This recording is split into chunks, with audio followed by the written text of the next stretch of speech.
Hello Caffeine Fiends and welcome to another coffee review for www.getbean.com. I'm Vince the Mean Bean Machine and today we find ourselves in Denmark. Not literally because money is tight and I'm not taking all my filming equipment to Denmark. I would, if I had more than like 200 viewers and actually got money out of it, but I don't, so never mind. But a friend of mine has been to Denmark, has been to Copenhagen. Great place. I have been there myself, not recently, but it is a lovely place. Denmark is a country that has brought us great things like Lego and Mads Mikkelsen, and also awful things like Carlsberg and, colonising your neighbours. But as a British person, I don't think I can complain about colonising your neighbours or really bad lagers. However, the Danes are mad for coffee. They love it. They go mad for it. That's a sweeping generalisation, but they have a great coffee culture there. They have several or at least one, but I'm pretty sure they have several world champion baristas. In fact, when I went out to Copenhagen, I had a latte served to me by a world champion barista. There's a coffee shop in their their main market in Copenhagen, where their champions hang out. But yeah, the coffee scene is insane. They love specialty coffee. They love their milky coffees. And yeah, it's a big thing out there. So when my mate brought me back a bag of beans, I was very hyped because the Danes do good coffee. So by that logic, they should roast their beans well and they should, get the best of the best.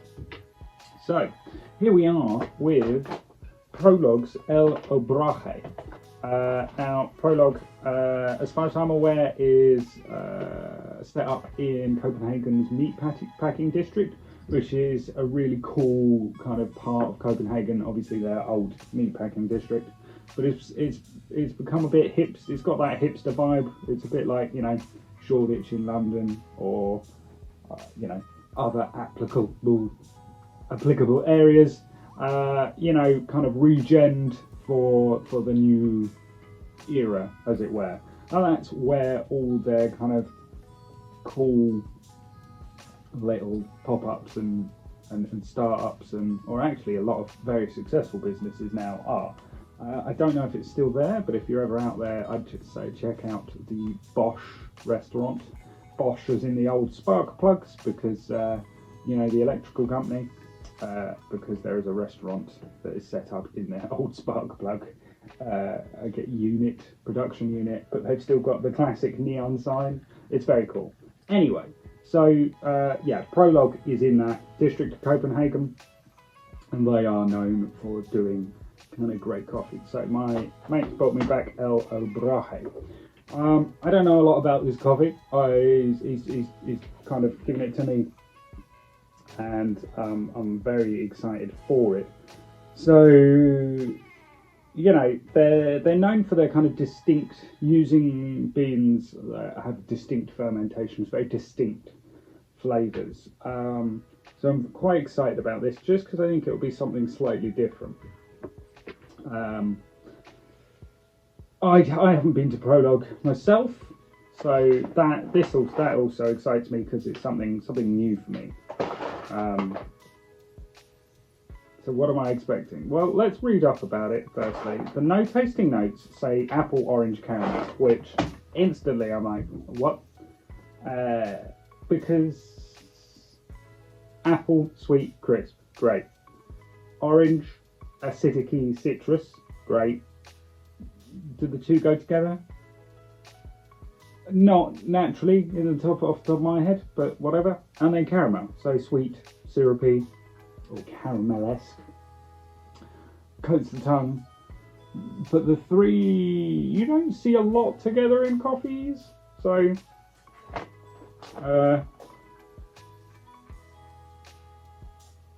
this is a Colombian coffee. So, a Colombian is what I like. I see now, actually, on the label it says filter. And I've made 2 espresso drinks. So instantly I've ballsed this up. but I'm too lazy to go back and regrind it. So you're getting an espresso review of a filtered coffee anyway. What do I do? So apple orange caramel. So very sweet, very crisp. Kind of should sit quite nicely, lightly, top level coffee. Now I believe, I don't know because I didn't buy it myself, but I believe this was about 130 kroner, Danish kroner, which should roughly be about £15 for a bag of 250 grams, which is a lot. But also things are more expensive in Denmark, so fine. That's sort of what I'd expect, just because. So I think that's probably a reasonable price in Copenhagen, just in terms of being a more socialised economy. Certain things are paid for a bit more and you're taxed a bit more, but infrastructure works a bit better. Not saying that Keynesian economics is the way to go, but it is. But this isn't a coffee show about the benefits of socialism. It's about how good coffees from around the world are. So, what am I expecting from this sweet acidic coffee? Well, I've sort of hit the nail on the head there. Very light, I would imagine. A lot of bite. Apple and orange, I'm expecting extreme kind of fruitiness, quite light, not a lot of body, or a fair amount of body, but I don't expect it to be heavy. I don't expect it to kind of sit there in my throat. I expect it to kind of attack the taste buds on the tip of my tongue, and then that caramel-esque essence of kind of coating the tongue.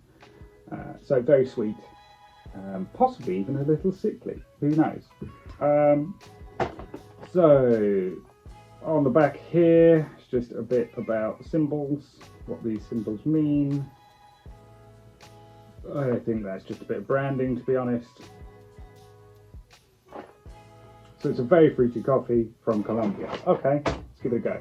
As usual, I have my espresso, my oat latte and my water to cleanse my palate. So let's take a sip. And start off with the espresso.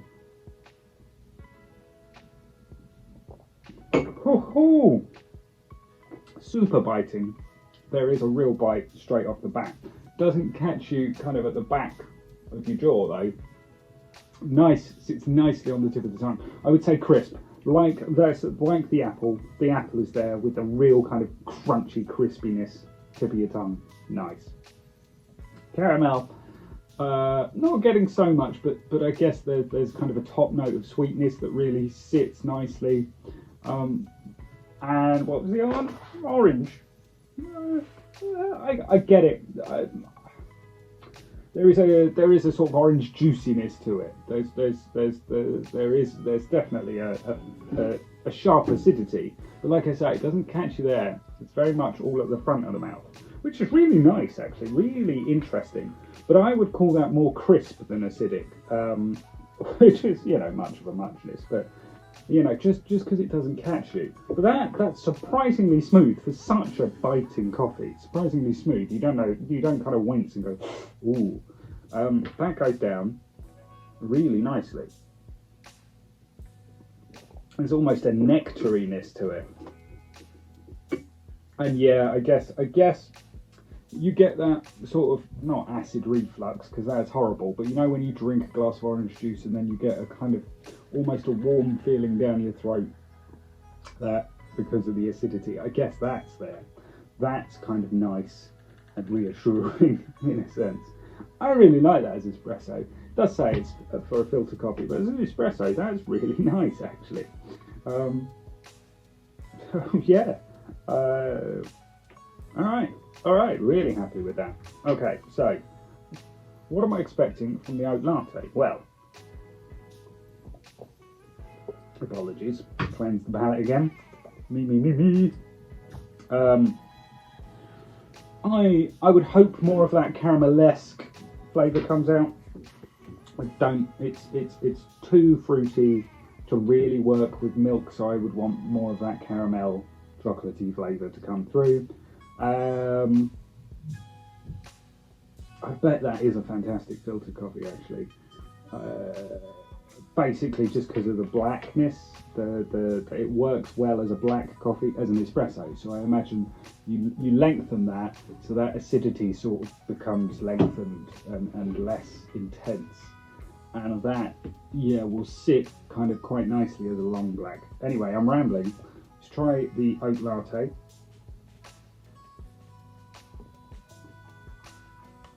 Yeah, that caramel really comes out in that richness. Actually, the difference between the espresso shot and an oat latte is insane. It's almost as if it's two different coffees. That caramel flavour really comes through, and it's really sweet. Actually, it's really sweet. Sometimes you'll get quite a muted tone, but that's really sweet, but sugary almost, as a caramel, as opposed to kind of that is distinctly fruity, the espresso shot, and that is distinctly caramel. So the weird kind of juxtaposition of how that oat milk has dramatically changed it is sensational, really. I'm a little bit surprised at how much of a change there is.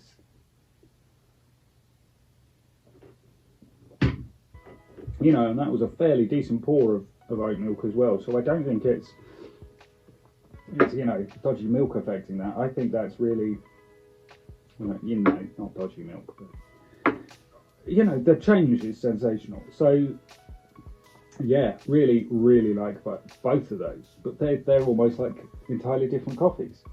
So yeah, I'm gonna go away, think about it, write up some notes about it. In the meantime, hit our like and subscribe buttons. Check us out on TikTok, Instagram, YouTube, wherever you found this. There's other channels as well. See you in a bit. Really quick roundup, giving it 4 stars because it is a fantastic and kind of diverse coffee, really kind of robust and works well both as an espresso and a latte. Really did enjoy it. So sweet fruity espresso with a lot of bite. There's a real kind of sharpness on the tip of the tongue, but there's no, but little sharpness, because it doesn't catch you at the back of the throat, as I mentioned earlier, or it doesn't have a sharp kind of intake, but there is a bite on the tongue, and it becomes very rich and caramel-esque as a latte. So that sweetness remains, but it just kind of alters completely. And I like the difference that it produces in one kind of cup of coffee from espresso to latte. So really enjoyed it. 4 stars. Do check it out if you're ever in Copenhagen. Take care. Hit those like and subscribe buttons, and see you all soon. Bye.